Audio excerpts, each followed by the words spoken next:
Today we focus on one of the best known texts on this question about why does God allow evil and suffering. And that's the book of Job. Why do the innocent suffer? Next week we'll explore what happens to evil and suffering if you do believe in God or if you don't believe in God. The difference it makes to believe that there is a God at all. And in the third week I'll describe the traditional Christian defences of God against the accusation that God could have done a better job. Right, so the book of Job is in the Old Testament, date uncertain, but maybe around 400 BC. Before then, there's quite a bit of Mesopotamian literature on the question. The Mesopotamians believed the gods had created humans to look after the temples, the statues, and the sacrifices. That's what we're for. There were also moral codes, but the Mesopotamians didn't think the gods concerned themselves with those. It was the temples, statues, and sacrifices that affected the gods, and inadequate service would be punished. Floods, plagues, defeat in battle, these were all the gods' punishments for the way we look after the temples and sacrifices. Individual pain and suffering in ancient Mesopotamia were caused by a variety of invisible beings who were generally bad-tempered. Modern scholars describe them as demons. If you were ill and could afford to hire a doctor, there were two different kinds of doctor you could hire. One worked on what we would call medical cures, and the other knew how to get rid of demons. The demon might have got in because the patient had committed a sin. That's one way demons get in. The sin needed to be identified, and then it was a matter of finding out which demon had got in and which actions and words would exorcise the demon. We have lots of stories about terrified demons running off because of whatever had been done to them.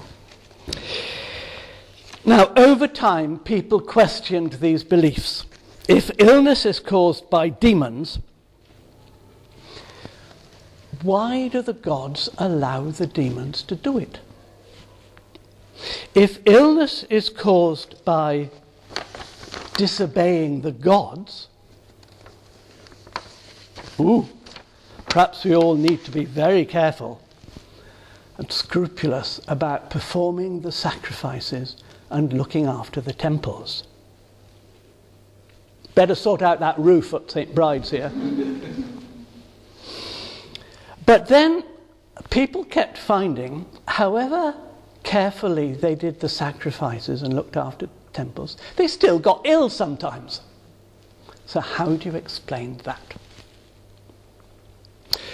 Many people concluded that the gods were simply arbitrary. They didn't care. It was impossible to understand the gods. People just had to patiently endure whatever happens. If you believe that, you become fatalistic. You give up. Right, the biblical book of Job is kind of in that tradition, but it gives a Jewish adaptation. The Jews came to believe that there is only one God who is good. That made it even harder to explain why God allowed suffering.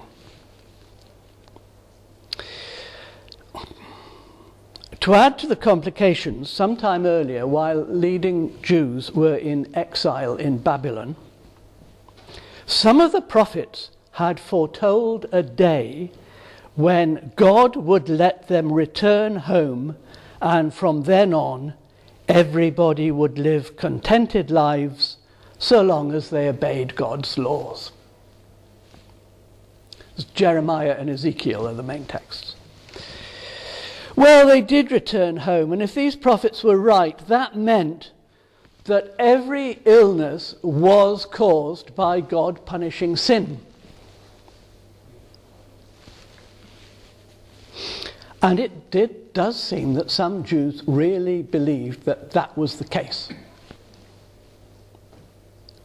And the classic text is in Psalm 37. I have been young and now am old, yet I have not seen the righteous forsaken or their children begging bread.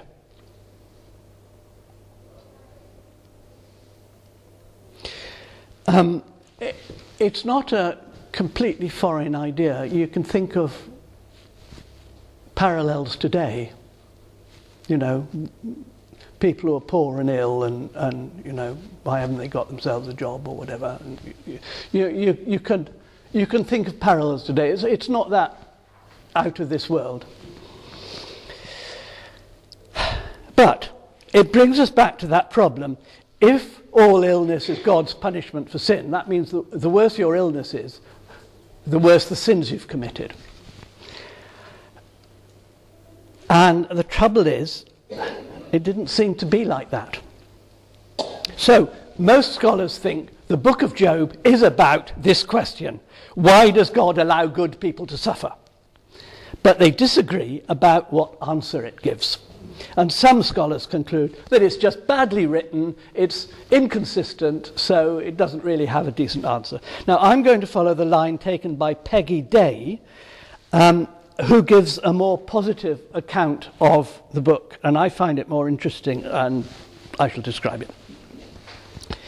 Right, you have a handout there, you should have somewhere, with a list of the structure of the book, which I won't repeat, but to say that most of it is poetic speeches.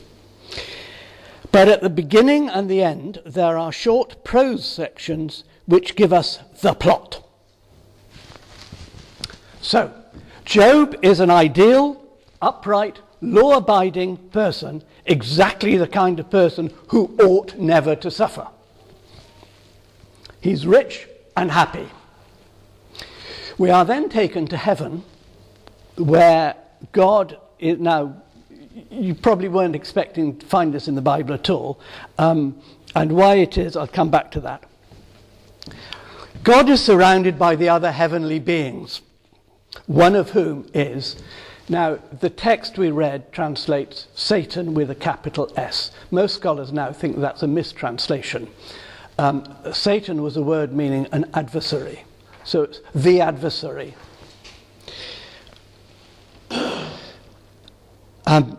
It's not the Satan that Christians later came to believe in. This adversary, Satan, is an obedient servant of God, up there in the heavenly court, whose special job is to point out the faults of humans. So the adversary does his job.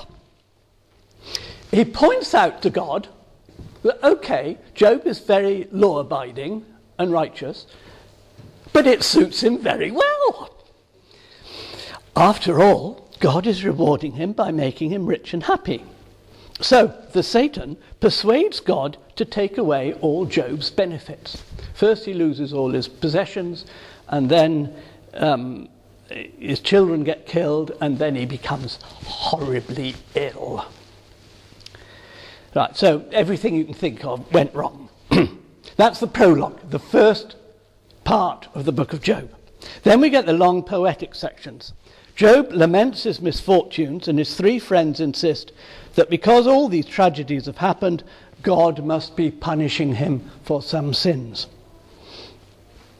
Then we get the famous hymn to wisdom, and then we get another character, Elihu, who takes the other traditional line, that we just cannot know God's ways.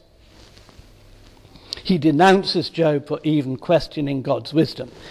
And then, surprise, surprise, God makes speeches and basically agrees with Elihu.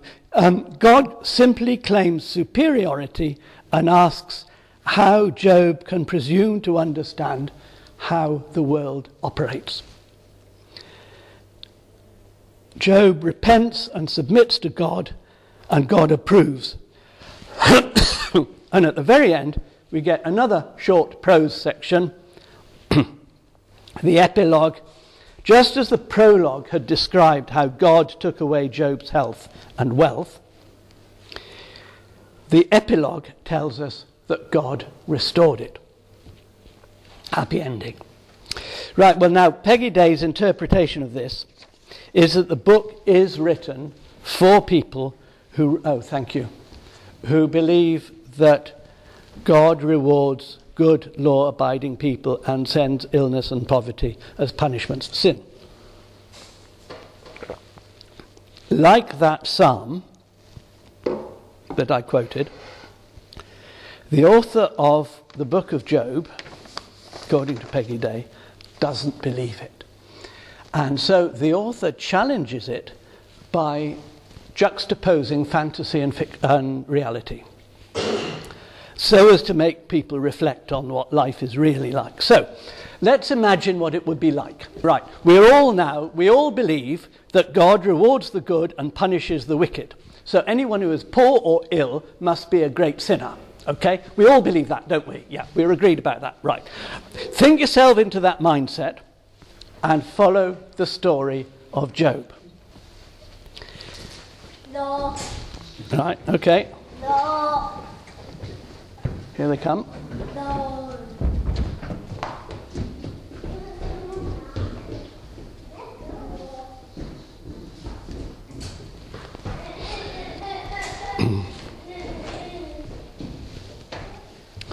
Right. Okay, so we all think anybody who's poor or ill must be a sinner. We begin the book with a classic stereotypical good person, exactly the sort of person we approve of, rich and happy, and obeys all the laws. Then, up in heaven, the adversary persuades God to change the rules and make Job poor and ill. Now, according to our beliefs, what we all agreed, that never happens to a good person. So the story is a fantasy. Nobody really persuades God to let good people suffer. So actually, on another point, this is one of the classic texts where Satan appears in the Old Testament. Very, very rarely appears. And even here, it looks as though the implication is it doesn't really exist, because God wouldn't allow that. But anyway, back to the story. We've entered a fantasy world where the impossible happens. Good people suffer. Now we are going to imagine what the people in this fantasy world would say about it if it happened, which we all know it never happens really, does it? So, Job insists on his innocence. His friends argue that he must have sinned. And we all know that he must have sinned. And the speeches go on for rather a long time, actually. And we notice that the arguments in the speeches are not very original. They're exactly the arguments people use in the real world. This fantasy world is beginning to look like the real world. And then, right at the end, we get to the epilogue. Job has repented, God forgives him and restores him to health and wealth. Happy ending.